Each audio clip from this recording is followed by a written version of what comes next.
Hey yo, welcome to the Ssigga Show where anything goes as long as we grow. And today, man, we're gonna talk to my boy Alec about his personality mental disorder and how that affects his life and where he is today. Let's get into it. So tell me about your mental disorder. Tell me about that. What it is, and I have something called borderline personality disorder, and it's different in every individual.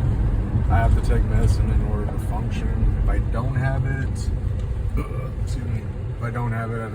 after about 4 to 5 hours, bad things start happening.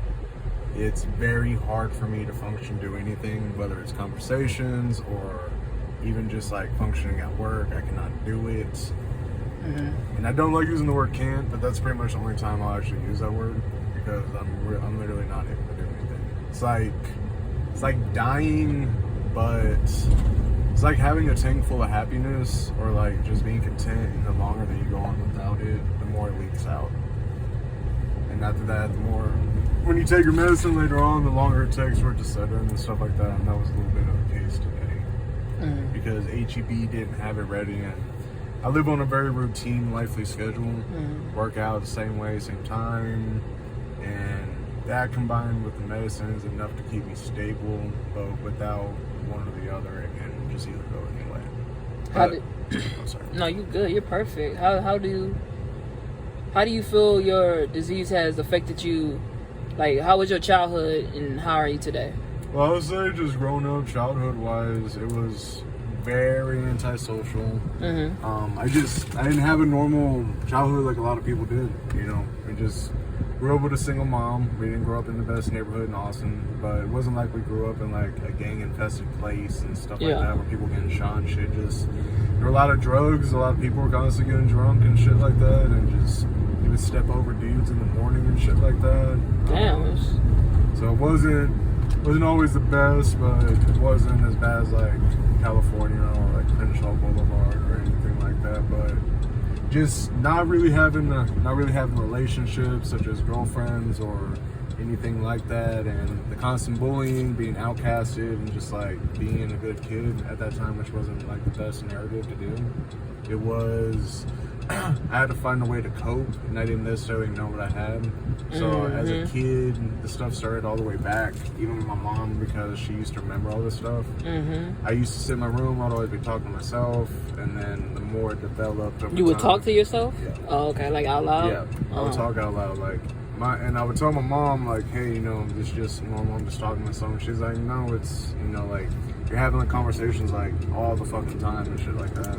So ended up, you fast forward years later, after like all the bullying and all that other shit and stuff like that, because all the other stuff, like, that's gonna be like a 2-hour thing, like another time. But like, short version of it is just going and dealing with all that shit. And throughout the years, I tried to commit suicide 3 times. I tried overdosing on cocaine. I tried putting a gun in my mouth. And I tried jumping off a bridge. So those are my 3. I got to a point where when I was living with my sister, and things weren't always 100% the best. I won't down her. I do love my sister. But right on. We all going through our own shit. Yeah, but she had a shift in her personality, and she just started dating a guy that was really big into the party scene, and that wasn't something I could necessarily see myself do. And we had too many people that were piled in a very small apartment, and I didn't really like her boyfriend, and I still don't like the dude. Yeah. But just things weren't good at that time, and I had to leave. But before all that stuff had actually happened, I was actually pretty much done, and like at that point, like, just, I don't know, like, I couldn't get up, I couldn't keep a job. I worked almost every job there was in Taylor, and I kept dealing with bad shit repetitively and stuff like that, and seeing just people party all the time, random people coming over, people I didn't care about, and just unnecessary drama, and like seeing someone like that you're close would change within like a matter of 6 months. And stuff like that. Wow, yeah. So after everything Like to fuck with you for sure. Oh yeah, I'll fuck with you for sure. But just after everything was said and done, I ended up it took a 6-week period where my mom ended up she kind of saw how I was feeling, and even though we didn't have the best relationship, she was pretty much said, fuck that, like, you're not gonna die. And we had been through almost every kind of therapy, from counseling to like every medicine I could have thought of: Strattera, Ritalin, Bupropion, Lamotrigine, fucking Zoloft, Prozac, like anything you can think of, like we tried it. And there were shifts between time periods where it was being overweight off like things like Abilify and constantly changing from one medicine to another. And then those effects.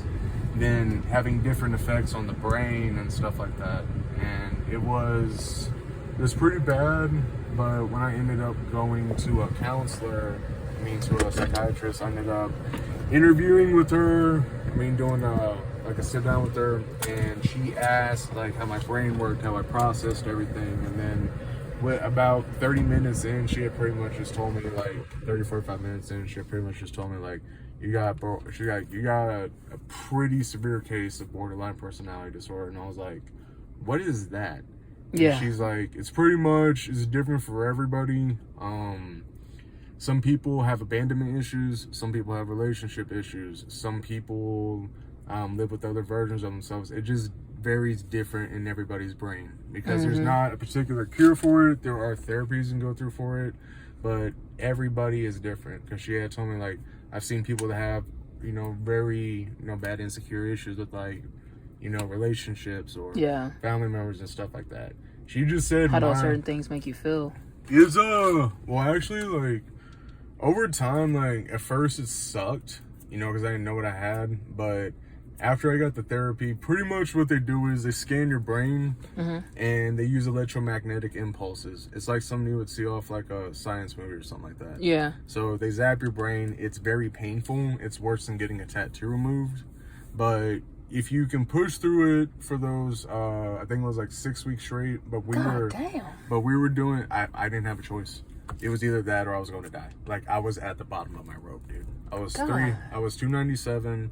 I had a horrible relationship with my sister at the time. I still love her, but it was just, nothing was going good. I had gotten fired from every job I had there, and just, it was bad. I'm probably the one dude you ever know in your life who's had the most jobs. Like, I've had. You said you done ran through all them shits, huh? Yeah, well, like 13 jobs in my entire life, so it was a lot. But just having what I had and stuff like that, over time, it wasn't like necessarily seeing a brighter future, but my mom was driving all the way from over here where I live at now off Mueller to Taylor, and then driving to Cedar Park, driving me back to Taylor, and then driving back to her job and then home.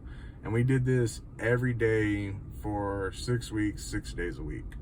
But at that time, though, there was no other option. So, like, my mom would just say, like, when you see, like, your kid's about to just be done, she's like, it doesn't matter what the sacrifice is. Got to do what you got to do. Exactly. It's just the right thing to do. Exactly. Or, like, how she's going to sleep at night if she just didn't fucking care and things went left.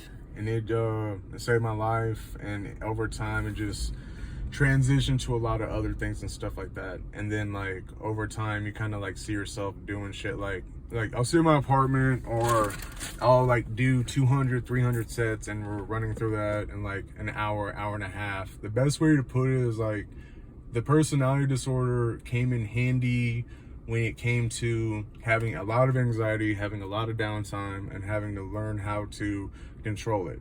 So going all the way back, or like thinking like when I was super like happy when I hit 300 push-ups, or just doing anything like that, I would always have that person that's inside me coaching me. When it's me and that person. Right. No one else matters, unless it's like a text message from like you, or like someone who's a good friend, or like my mom or someone. Like, you really not on the phone. I won't lie, there are times where I change the music or whatever. But for the most part, it's during that time, like, the reason I also see a lot of people don't get results at the gym and stuff like that. Now, I don't have a specific diet. I just ate, bro. We ate and worked out. But the one thing I would just tell people that lack is it's intensity. It's intensity. Because I've like had people tell me like, bro, you got more results than people like seen at Planet Fitness, and I would tell them, they're like, what are you doing? And I'm like you're doing 1,300 push-ups? And I'm like, yeah, if you're doing standard. And like, they're sitting if you're doing standard. Yeah, and they're sitting over there going like, dude, that's insane. And like, I'll sit back and think, I'm like, dude, like, I used to hate this shit. I was like, my mind couldn't push past those barriers. Right, because the numbers sound so big, right? Yeah, so it's so there's one of the best ways to put it is like, so there's this thing by David Goggins. So whenever we do shit, particularly like physical stuff that helps enable a better mentality and stuff like that, your body is able to push past the point because your mind is what gives out first. Like when I'm doing 300 sets, my mind's like, hey man, we can run through 100 and they'll be good for today. But my body knows like, hey man, we're not gonna do that. If we're doing that, that's like on a day where we're working and I only have a few hours of sleep. If it's on a day where I'm off and we're doing then you do bare minimum on a bare minimum day, but you're still gonna do it. Exactly. But if it's like on a day where you're hitting everything and stuff like that, you are hitting everything all together. And it's like one thing to sit over there and say like, hey man, like I'm gonna do 300 sets of like 5 home burpees, but when you're doing it in the middle of that shit, it is very intense and it's a mind game. But when you don't leave and you're telling your body like, hey bro, this shit sucks, but I'm still gonna do it. Your mind is forced to expand. Your mind is forced to say, okay, obviously we're not gonna leave. We're still gonna be doing these routines. Right, mind over body. So I gotta learn when to body over mind. Mind over matter. Mind over matter. There you go. Thank you for getting me straight. It's like sitting over there going like, so when your mind is forced to expand, you eventually over time get happy to do routines. You get happy to start doing that stuff. And when you start getting into training, it's like, it's part of who you are. And then on days where you have to like take an active rest day, you're like, what the fuck am I gonna do today? Right. What is life if I'm not? Exactly. How do you feel about yourself today, this year, this season of your life, this phase of your life? Like, how do you feel about you now? I would say a lot more. Because you've developed a lot, so. I would say a lot more stern, a lot more tough. I would say that having to force my mind to expand and particularly doing difficult things has definitely made things a lot easier. Especially just dealing with like daily life and stuff like that. But I would just say I'm more determined. This is like a stage where it's like, I'm not looking for 100% happiness.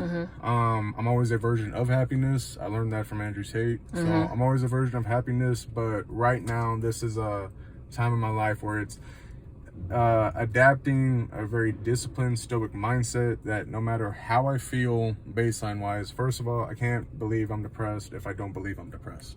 So, and I would never want to adopt the thinking of a depressed individual. It's not saying that, you know, I hope people get the help they're looking for, but this is a time where it's like, I'm talking to myself like full of conviction. I'm like looking in the mirror, telling myself I'm the fucking man. But in order to... You're affirming yourself, But in order to do that, this is like a chapter where it's not necessarily asserting dominance. You're on a certain path and you may not know exactly 100% what it is, but you know it has to do with exercising. You know, this is what you love to do and shit like that. And it's like that simple thing of exercising changed everything about my life. I never thought when I started at Planet Fitness I'd make friends. I never thought I would actually like be sitting here in the car with you or whatever. Everything else up until that point was just, you know, bullshit. Good. I would say the only thing I'm being honest about I don't like is I do have somewhat of a porn addiction. Okay. So I won't lie about that. So you're giving me fist bumps and you be beating your meat? That's what you're saying? No, I sanitize the shit first. So I make sure I disinfect and stuff like that. But no, so we don't really have a lot of control over everything that happens in this world. You can't control your death. You can't control your health 100%. A lot of things can happen. But the one thing you can control is your state of mind. You can decide if you're a disciplined individual. You can decide if you're going to stick to your guns, if you're going to do what you're saying. And be a person of your word. Exactly. It's, hey, I know I have a certain vibe and attitude where it's like, obviously I'm not in bad shape, but it's one of those things where it's like, I don't need to sit over here and bark at you. All I need to say is, okay, let's run the shit, because I know what I'm capable of and I practice it by the back of my hand. But you're also able to control your emotions and you're more comfortable with being by yourself. You don't have to follow the crowd. You're your own person. It's like the BPD and shit like that is just, it's more of a, I had to learn how to turn something that was a disadvantage into more of an asset and stuff like that. Because it's like having someone that's glued to you, and you're pretty much accepted. Like that person's gonna be with you the rest of your life. You're never gonna be able to like get rid of that person. Man, this was good, bro. I really fucked with it, dude. Give me some. I really appreciate you opening up, sharing your story. I love how confident you are. I think you actually would be really good talking about, you know what I'm saying, your mental disorder and in even different arenas. I think you may have something there that you don't realize you have there, but I definitely think I see a lot of greatness in you, and I'm proud to have met you, bro. Absolutely. So thank you for this time. Thank you for doing my show today. You know what I'm saying? Thank you for being my friend. And you know what I'm saying? I appreciate you. I'm never going to stop reminding you that. That way you always know. It's vice versa. At the end of your day, you're going to always got somebody in your corner, bro. Absolutely. You feel me? Vice versa, man. Vice versa. So, I don't know. When I was younger, man, I mean, like, oh my dude, I wasn't the best person when I was younger. I lied. I stole. I did all that shit. We all did. But you got to get born again, bro. Like, you don't... Listen, if I tell you anything to end this right now, look at your past to reflect and to analyze yourself so that you can continue to work on yourself and build yourself up to your greatest version in the future. Don't look at your past to get stuck there. Don't look at your past to feel regret. Don't look at your past to sit there and relive feelings and emotions that ain't even real anymore. They were real then, but they not here anymore. So don't look back to bring things up here that's going to buckle you down. Even I'm talking to that voice in your head. I'm going to wake up tomorrow and I'm gonna do this. So bro, I just want some titties. You just want some titties? Yes, like I know all the other shit will come. You're absolutely right. Motivation is important, but look, man, you can't. I just want. It doesn't work no more. Cashews, almonds. Sometimes it's salty. That's how you know if it's gonna be a good day or not. As a dude, like you smell your balls, if they stink, like it's not gonna be a good day.